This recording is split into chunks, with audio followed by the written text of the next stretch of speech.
హ్రీంకారాసనగర్భితా నలసికాం సౌహక్లీం కళాం బిభ్రతీం సౌవర్ణాంబరధారిణీం వరసుధాధౌతాం త్రినేత్రోజ్వలాం వందే పుస్తకపాశమంకుశధరాం స్రగ్భూషితాముజ్వలాం త్వాం గౌరీం త్రిపురాం పరాత్పరకళాం శ్రీచక్రసంచారిణీం.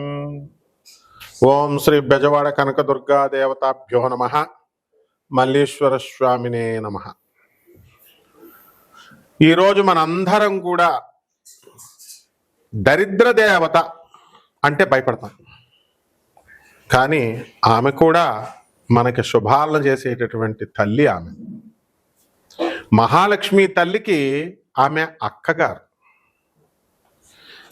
అయితే రాక్షసులు మాత్రమే వీళ్ళు మనకి హాని చేసేటటువంటి వాళ్ళు.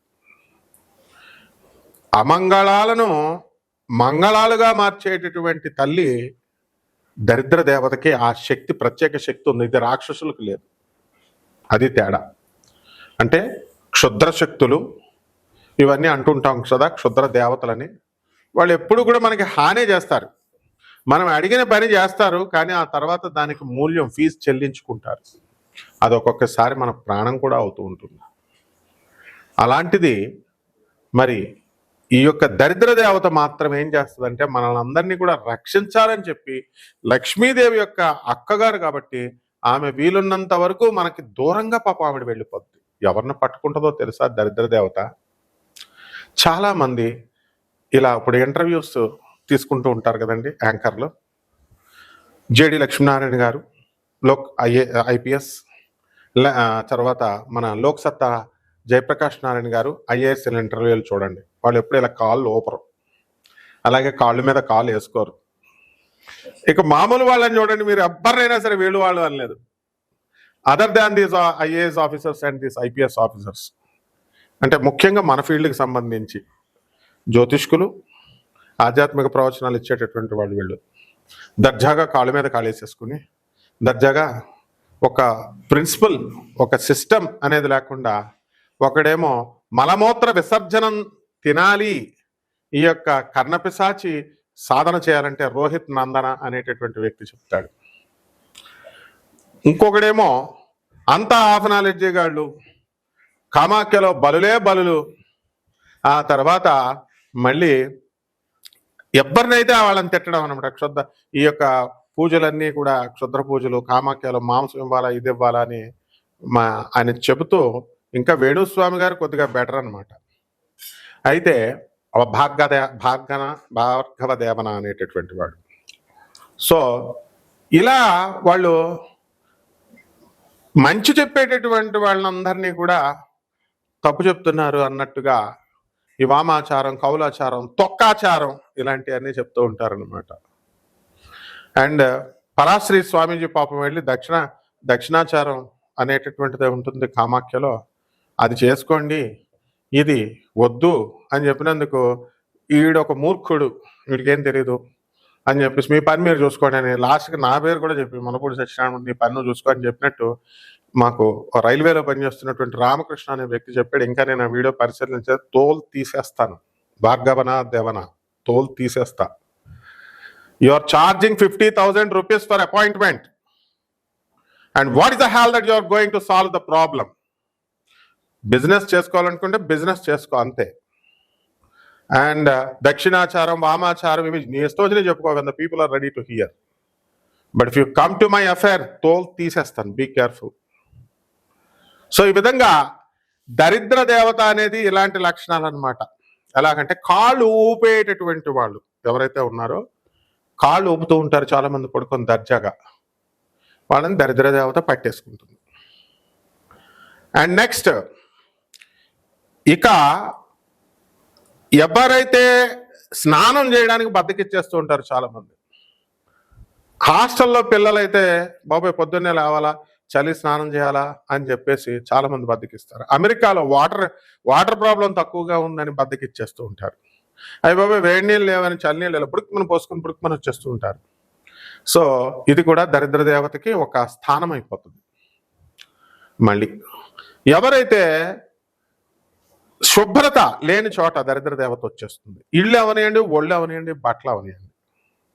అలాగే బట్టలు కూడా మనకి ఎప్పుడు కూడా పరిశుభ్రమైనటువంటి వస్త్రాలు ధరించాలన్నారు.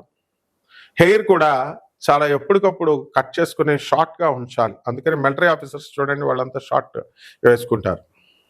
అంటే అదే జుట్టు దరిద్రం అనమాట. అలాగే గబ్బిలాలు రాకూడదు ఇంట్లోకి. అండ్ ఈ చెడు వాసన రాకూడదు. చాలామంది బ్రాహ్మణ ఇళ్లలో నేను చూశాను. మహాలక్ష్మి గారిని ఒక 4th ఫేజ్లో బ్రాహ్మణులు నా చిన్నప్పటి నుంచి ఉండేది. వాళ్ళు పూజారులే, గుళ్ళో పూజారులే. ఆ బట్టలు విప్పేసినటువంటి బట్టలు, చీరలు ఉతుకుదాం లేని బాత్రూంలో అక్కడ పడేసి, వారం కాదు కదా 10 రోజులు అక్కడ ఉండిన పురుగులు, తెల్ల పురుగులు వచ్చేస్తాయి అక్కడ. సో ఈ విధంగా బద్దకించే చోట, అశుభ్రం ఉండేటటువంటి చోట, అసత్యం ఆడే చోట, ఇవన్నీ కూడా దరిద్ర దేవత వస్తుంది. ఈ క్షుద్ర శక్తులు, ఈ వామాచారాలు, ఈ యొక్క కౌలాచారాలు అని ఇలాంటివన్నీ కూడా వస్తాయి కదా. ఇటువంటి వాళ్ళందరి మాటలు విన్నా కూడా దరిద్ర దేవత పట్టుకుంటుంది. అశుద్ధాలు తినడం అండ్ వశీకరణాలు అని చెప్తాడు ఒకడు. వశీకరణాలు చేస్తామని చెప్పేసి ఇంత హెరాయిన్ లాంటిదో లేకపోతే ఇలాంటి గంజాయి లాంటిదో అని చెప్పేసి అది ఇస్తే మీ వెనకాల వచ్చేస్తారంటారు. అలా ఏమి ఇచ్చేస్తున్నారో కూడా తెలియదు అనమాట. కడుపులో ఒక మరుగుమంది అని ఇచ్చేస్తారు. అది లోన వేసేసుకుంటే వాడు పోతాడో తెలియదు, ఏం కలుపుతాడో తెలియదు. సో ఆ మరుగుమందు, అరే ఆయుష్ అనేటటువంటి ఒక డిపార్ట్మెంట్ పనిచేస్తుందని కూడా వీళ్ళకి తెలియదు. దానికి బ్యాచ్ డ్రగ్ ఇన్స్పెక్టర్స్ ఉంటారు, వాళ్ళు అరెస్ట్ చేస్తారని భయం లేదు.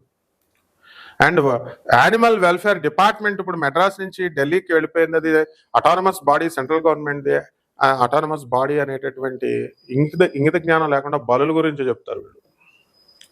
ఆ తర్వాత పిలకేసుకున్న పంతుళ్ళు అన్నట్టు ప్రొఫెసర్ల జోలికి వస్తే నువ్వు ఛార్జ్ చేసేది 50,000 అపాయింట్మెంట్, నువ్వు తర్వాత తీసుకునేది 20 లక్షలు 15 లక్షలు. ఇలాగా పని అవ్వకపోతే ఏమవుతారు వాళ్ళు? ఏం చేస్తారు? They will file a police complaint. అప్పుడు ఏమవుతావు నువ్వు? ఆ తర్వాత రౌరవాది నరకాలకు వెళ్ళిపోతారు ఇలాంటి అశాస్త్రమైన పద్ధతులు చెప్పేవాళ్ళు. నీ బిజినెస్ ఏదో మీరు చేసుకోవాలి, అంతేగాని పబ్లిక్లో ఎందుకు చెప్తారు? మీరు బయట చెప్పుకోండి. పబ్లిక్లోకి వచ్చేసరికి మూత్ర విసర్జనలు తాగండి, వీర్యంతో అమ్మవారికి పూజలు చేయండి. పువ్వులు మనిషి వీర్యంతో దేవతల పూజలు చేస్తారా? దానికి సిద్ధామృతం అని పెడతావా? అంటే వీళ్ళ హస్తప్రయోగం చేసుకోమని చెప్తున్నావా? What is all this non sense? And ఈ టీవీ ఛానల్స్కి బుద్ధి లేదు. వాడు 50,000 ఇస్తున్నాడు, అందుకని వీళ్ళంతా బిల్డప్లు ఇచ్చుకుంటే యాంకర్లు ఎంక్వైరీ, అదే పెద్ద ఇది ప్రోగ్రామ్ చేయడం. ప్రజలు ఏమనుకుంటారంటే వాడు డబ్బులు ఇచ్చి చేయించుకుంటున్నాడు, ఇది పెయిడ్ ప్రోగ్రామ్ అని అనుకోకుండా వాళ్ళు ఏదో పెద్ద, వీళ్ళేదో విఐపీలు, వీళ్ళు ఏదో చేసేస్తున్నారు, వీళ్ళకి ఏదో తంత్రజ్ఞానం వచ్చేసు, తంత్రశాస్త్రం వచ్చేసు అనుకొని వీళ్ళ బుద్ధి లేనటువంటి వాళ్ళంతా కూడా కామెంట్స్. అందరూ నరకానికి పోతారు రా బాబు. మంచి వాళ్ళని ఎందుకు కరప్ట్ చేస్తారు? మీరు చేసుకోవాలంటే తంత్రశాస్త్రం లేదు, తొక్క శాస్త్రం లేదు. తంత్రం అంటే ఎవడేష్టం వచ్చినట్టు చేసేసుకోవడం. చేసుకోండి, ఇంటికి వెళ్ళి చేసుకోండి. మీ దగ్గరికి వచ్చిన కస్టమర్స్కి సిద్ధామృతం అని చెప్పి వీర్యమే తీయమంటావో, లేదా వీర్యంలో ముంచి పువ్వులు పెట్టి పూజ చేయిస్తావో, అశుద్ధాలే తినిపిస్తావో, నీ పని నువ్వు చూసుకో అంటే చేసుకో. బట్ సోషల్ మీడియాకి రాకు, నీకు ప్రాబ్లం అవుతుంది. బెట్టింగ్ యాప్స్కి సజ్జనార్ సార్ ఇన్వాల్వ్ అయ్యారు. అలా చదువుకున్న వాళ్ళకి సైలెంట్గా ఉంటాం అనుకుంటున్నావా? సో ఈ విధంగా ఈ యొక్క దరిద్ర దేవత లక్షణాలమ్మ. ఇలాంటి వాళ్ళ మాటలు విన్నా, ఇలాంటి చేష్టలు చేసిన, అశాస్త్రీయమైనటువంటివి అవైదికమైనటువంటి పనులు చేసినా పట్టుకుంటుంది. ఆ మధ్య ఒక ఆయన పాపం, అతను మంచోడే వీళ్ళతో పోల్చుకుంటే కొద్దిగా. అతను చెప్పి పంచమకారాలు మటన్ పెట్టాలి, చికెన్ పెట్టాలి, మందు బాటలు పెట్టాలని చెప్పి ధడేలమని పడిపోయి ఇప్పుడు రాశిఫలాలు చెప్పుకుంటున్నాడు అన్ని ఛానల్స్కి వెళ్ళి. వీళ్ళతో పోల్చుకుంటే అతను కొంచెం బెటర్. అతను మన ఫ్రెండ్ వేణుస్వామి.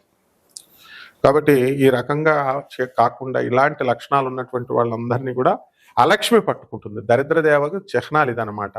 కాబట్టి ఎప్పుడు పరిశుభ్రంగా ఉండడం, మనసా వాచా కర్మణ, మంచి పలుకులతో మాట్లాడడము, అక్రమ సంబంధాలు లేకుండా ఉండడం కూడా ఒక భాగం. అధర్మ కార్యాలు, ఇతరులని కబ్జాలు చేసేడాలు, ఇతర బలహీనుడి మీద పడి బలహీనుల స్థలాల్ని, వాళ్ళ ఆస్తుల్ని కబ్జాలు చేసేటటువంటి వాళ్ళంతా కూడా బెడ్ రిడెన్ అయిపోతారు. అంతా మహా ఉంటే ఎంతకాలం ఉంటారా మీ ఆరోగ్యాలు? మహా ఉంటే 30 సంవత్సరాలు ఉంటుందేమో. ఆ తర్వాత ముసలాళ్ళు అవరా, బెడ్ రిడెన్ అవరా? కానీ మహాకాళ్ళు అంటున్నారు. మహాకాళుడు ఊరుకుంటాడా? తాట తీసేస్తాడు. కాబట్టి ఈ దరిద్ర దేవత పట్టుకునే లక్షణాలు అంటే ఏయో అనుకోకుండా ప్రాక్టికల్గా ఇవేనమ్మా. కాబట్టి జాగ్రత్తగా అశాస్త్రీయ గురువులను కాకుండా శాస్త్రీయ, మేము రూపాయి కూడా తీసుకోకుండా నాన్ కమర్షియల్ బేసిస్తో జ్యోతిష్యాలు చెప్తున్నాం. అండ్ మంచి చెప్తున్నాం. దానికి కూడా ఏంట్రా మీరు ఒక్కొక్కడు నేను కమిషనర్ పెళ్ళాన్ని, అక్రమ సంబంధాలు, మేము కన్యారాశి మంచివాళ్ళం, మేము మా పని మనిషి సూసైడ్ చేసుకోబోయింది, మీద పోలీస్ కంప్లైంట్ పెడతా. What is all this non sense? అక్రమ సంబంధాలు లేనాడు ఎవడరా? 1% 1,00,000 వంతు ప్రతి రాశిలో ఉంటారని చెప్తే నొప్పి వచ్చింది అంటే భుజాలు తొడుగుంటే ఇదే పరిశీలిస్తున్నావా? ప్రతి ఒక్కళ్ళ వీడియో అంటే ఈ బుద్ధి లేనటువంటి వాళ్ళు వీళ్ళంతా ఇష్టం వచ్చినట్టు చెప్తున్నారు అనమాట. యాడ్లు అంట. ఒక్కొక్కడు చేతబడులు చేయబడును, లేకపోతే చేతబడులు తీయబడును, వశీకరణలో చేయబడును, ఇలాంటి యాడ్లు పెడితే బెట్టింగ్ యాప్స్ లాగా అయిపోతారు వీళ్ళు కూడా. That's what she is pointing out.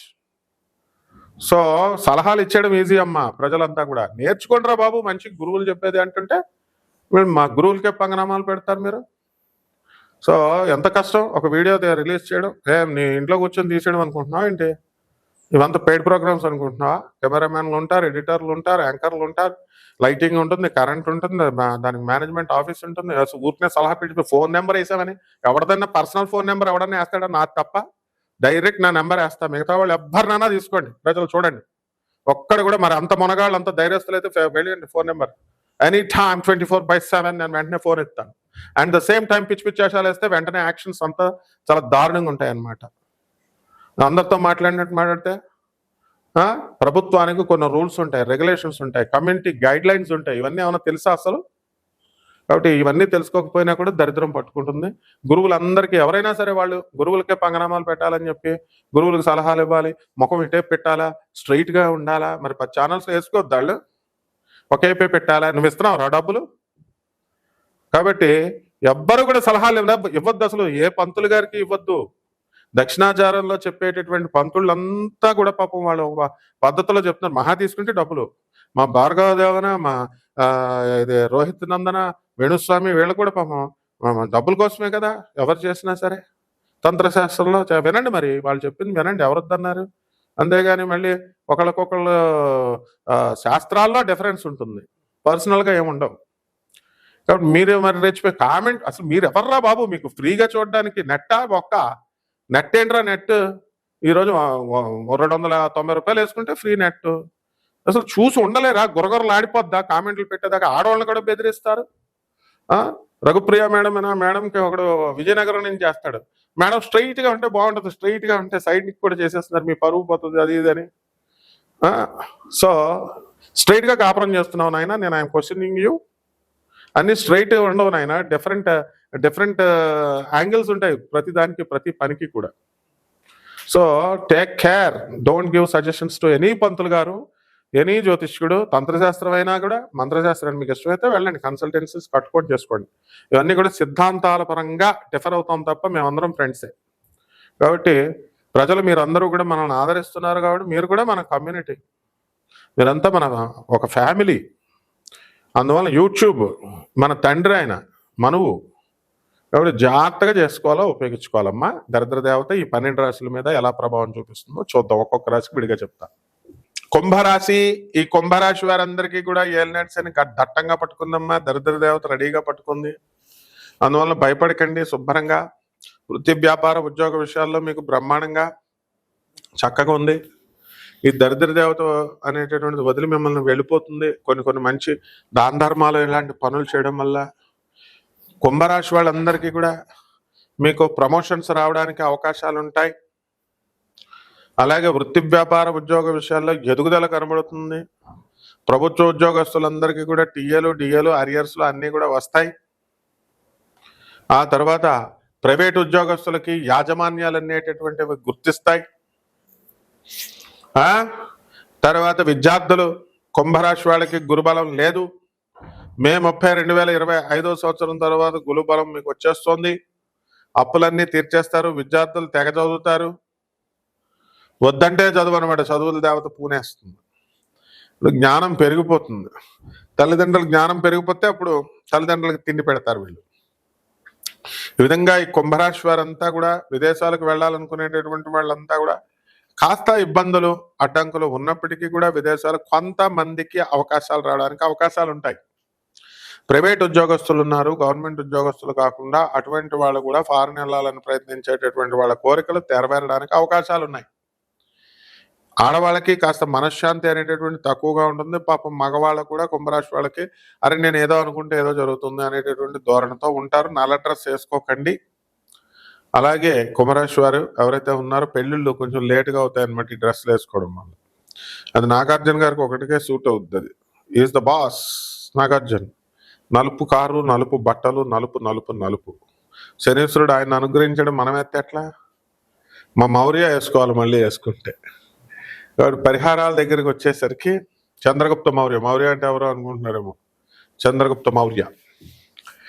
పరిహారాల దగ్గరికి వచ్చేసరికి కుంభరాశి వారికి ఏలినాటి శని జరుగుతుంది. శని జపం చేయండి, శని స్తోత్రాలు చదవండి, శనికి కిలోంపావు నల్ల నువ్వులు, నల్లని వస్త్రాలు ఇచ్చి పేద బ్రాహ్మణులకి శనివారం నాడు 8 గంటలకి దానం చేసుకోండి. దశ మహావిద్యల్లో ఒకటైనటువంటి మహాకాళి అమ్మవారి యొక్క హోమాన్ని మీరు జరిపించుకోండి. ఇక చాలా అనేకమైనటువంటి ఉంటాయి పరిహారాలు. ఇవన్నీ కూడా మీరు చక్కగా నా ఫోన్ నెంబర్ డిస్ప్లే చేసాం. మంచిగా నిజాయితీగా ఉన్నటువంటి వాళ్ళు, నిజంగా ఉన్నటువంటి వాళ్ళు చేయాలి. ఈ ఛానల్లో ఎవ్వరు కూడా జ్యోతిష్కుడు డైరెక్ట్ ఫోన్ నెంబర్ వేయరు, మనది డైరెక్ట్ నెంబర్ వేసాం. ఉపయోగించుకోవాలి అంతేగాని మీరు పిచ్చి పిచ్చిగా ఉన్నది కదా నెంబర్ని కొట్టేసేసి సలహాలు ఇవ్వడాలు, లేకపోతే కామెంట్స్ ఈ చేయడాలు మంచిగా చెప్పాలి. బెదిరించడానికి గిదిరించడానికి ఏ జ్యోతిష్కుడిని కూడా ట్రై చేయకూడదు. ఎవ్వరు ఈ కాలంలో ఎవరు భయపడరమ్మా. మీరు తెగిచ్చేస్తే అవతల బరి తెగిచ్చేస్తారనమాట. కాబట్టి బీ కేర్ఫుల్. ఈ విధంగా జాగ్రత్త చేసుకోండి. శుభమస్తు.